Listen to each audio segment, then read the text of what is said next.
Every brain function, from consciousness to motor control, depends on communication between brain cells called neurons.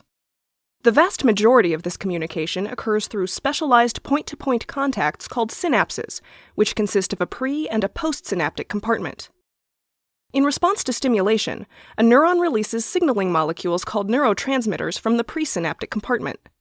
Subsequently, the neurotransmitter binds to receptors on the postsynaptic compartment of the downstream neuron, generating another electrical signal.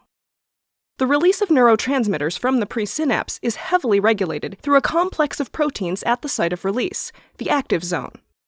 However, the precise role of many of these proteins has remained unclear. Researchers recently demonstrated that two of these proteins, GIT1 and GIT2, regulate synaptic communication through distinct presynaptic mechanisms.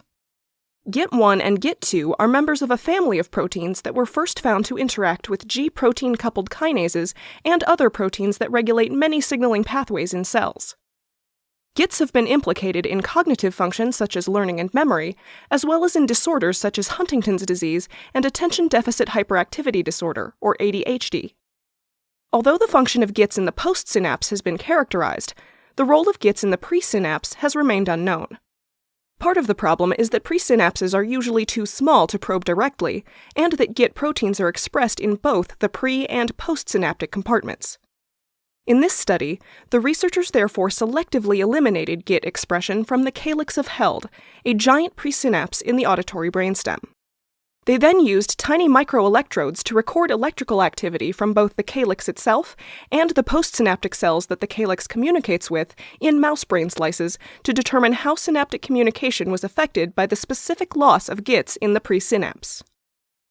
When both GIT1 and GIT2 were eliminated from the calyx, postsynaptic responses were larger, demonstrating that presynaptic GITs regulate the strength of synaptic transmission.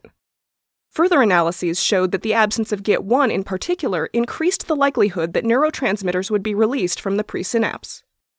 Regardless of whether GIT1, GIT2, or both were deleted, the structure of the calyx and presynapse, as well as presynaptic calcium signaling, remained unaffected, which is important because these factors could potentially influence neurotransmitter release.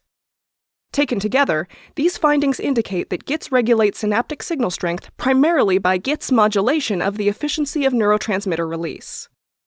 This study is the first to demonstrate that GIT proteins are important presynaptic regulators of synaptic communication.